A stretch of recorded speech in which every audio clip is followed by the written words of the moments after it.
আমাদের যখন এএলপি এনজাইমটা বাড়ছে সেই সময় আমরা যে আলোচনাটা করলাম সেখানে একটা ধারণা হলো যে অ্যালকালাইন ফসফেটেস যদি বাড়ে সেটা কিন্তু অবশ্যই চিন্তার বিষয়। সেটা দেখতে হবে যে কোন কোন স্পেসিফিক কন্ডিশনস বা কি কি সমস্যা হচ্ছে সেই পার্টিকুলার পেশেন্টদের। সাধারণত ওল্ডার এজেড ডগসদের ক্ষেত্রে বেশি হয়, কিন্তু ওল্ডার এজেড ক্যাটসদের ক্ষেত্রে এএলপি অতটা বাড়ে না সচরাচর। তো ওর একটা লিমিটেশনও আছে যে 30 থেকে 140 পর্যন্ত অ্যাকচুয়ালি যে রিএজেন্ট ব্যবহার করা হয় এই ধরনের ল্যাব টেস্টগুলোতে সেগুলো কিন্তু অনেকটা কন্ট্রিবিউট করে এই নর্মাল রেঞ্জগুলোতে। আর আনন্দের বিষয় আমাদেরকে যারা ভেটেনারিয়ান আমাদেরকে এতটাই কনসেন্ট্রেশন বা ফোকাস যাই বলুন না কেন সেটা করতে হয়। ক্যাটের এএলপির যে নর্মাল রেঞ্জ সেটা আলাদা, ডগসদের যে রেঞ্জ আলাদা, র্যাবিটের যেটা রেঞ্জ আলাদা। এবার তাদের একটা খাদ্যাভ্যাস এগুলো কিন্তু কন্ট্রিবিউট করে এই প্রসেসটাতে, এবং বায়োলজিক্যাল সিস্টেমস এগুলো কন্ট্রিবিউট করে। অ্যাকচুয়ালি লিভার এতটাই গুরুত্বপূর্ণ একটা অর্গান যে একসাথে লিভার এনজাইমস প্রডিউস করছে, তার সঙ্গে সঙ্গে কিছু ব্লাড প্রোটিনস প্রডিউস করছে এবং বাইল প্রডিউস করছে, এবং এরকম আরও ইম্পর্ট্যান্ট প্যারামিটার যেগুলো ও নিজে প্রডিউস করে। এবং কি করেও গ্যাস্ট্রিক যে সিস্টেমটা এবং স্টমাকের যে নর্মাল ডাইজেস্টিভ সিস্টেমের কন্ট্রিবিউশন সেটাতে প্রিন্সিপাল ভূমিকা পালন করে।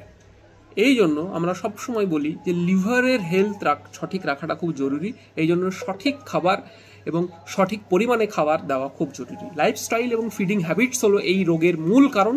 যদি আমরা এখান থেকে বেরোতে চাই তাহলে ওদের লাইফস্টাইল এবং ফুড এই জায়গাগুলোকে নিয়ন্ত্রণ করতে হবে। ক্যাট অ্যান্ড ডগের ফুড কখনো এক না। আবার নন স্পেসিফিক কোনো ডিজিজ কন্ডিশনে ক্যাটের ফুড আমাদেরকে চেঞ্জ করতে হতে পারে। আর আরেকটা কথা মাথায় রাখতে হবে, each case is different and unique. এটা আমরা সবসময় মাথায় রাখি যে একটা সমস্যা আসছে বলে আমি পেটে হাত দিয়ে বুঝে গেলাম লিভার বড় হয়ে গেছে এটসেট্রা এটসেট্রা, এগুলো আমরা প্রায় লক্ষ্য করি। তারাকে কনসার্নড এই বিষয়টা নিয়ে, আমিও কনসার্নড আপনাদের সাথে সাথে। তো বিষয়টা হলো আমাদের প্রতিটা জিনিসে কিন্তু যত্নবান হওয়া উচিত। যে এএলপি বেড়ে গেল মানে ডাক্তারবাবু কিছু বললেন লিভার ডায়েট বা ইত্যাদি ইত্যাদি। এবার লিভার ডায়েটের ব্যাপারটাই যদি আমি যখন বলে ফেলি, দেখুন এএলপি বাড়া বা এএলটি বাড়া বা ইত্যাদি আরও যে এনজাইমসগুলো লিভার প্রডিউস করে বা লিভার ফাংশন প্রোফাইলে যেগুলো থাকছে যে সেগুলো যদি বেড়ে যায় সেগুলো ঠিক করব কিভাবে?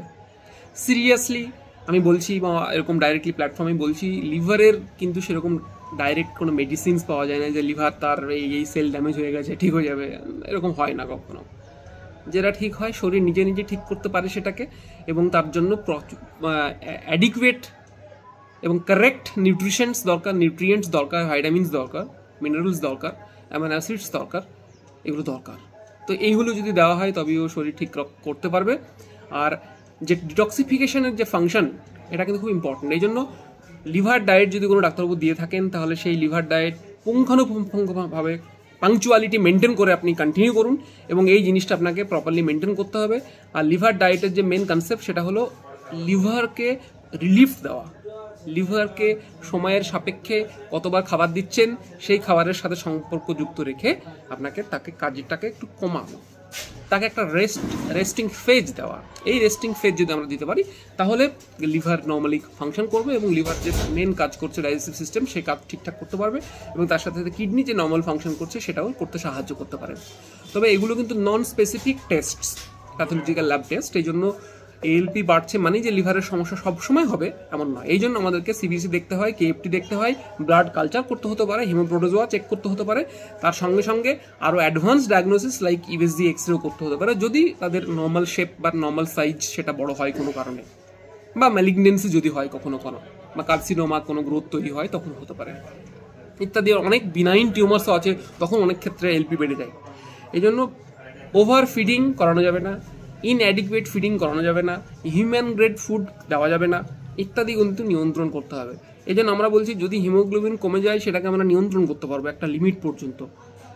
লিভারের সমস্যা বা কিডনির সমস্যা একবার যদি কোনো কারণে লিভারের জন্যই কিডনির সমস্যা হয় সেটা কিন্তু পুরোপুরি ঠিক করা মুশকিল, সারা জীবন হয়তো তাকে মেনটেন করতে হতে পারে। এটা কিন্তু আমরা কেউই বলতে পারি না যে কী হবে। যদি তাই বলতে পারতাম, ওষুধ যদি সব কিছু ভালো করে ফেলতে পারতো তাহলে আমাদের হয়তো মৃত্যুই হতো না, এমন বিষয়টা নয়। ওষুধ শুধু সাপোর্ট করে বা সাপোর্টিং একটা প্যারামিটার, এর বাইরে কিচ্ছু নয়। ম্যানেজমেন্ট এবং ফিডিং স্টাইল ইজ এভরিথিং। তো সঙ্গে ছিলাম এতক্ষণ ডক্টর রমিজ মণ্ডল।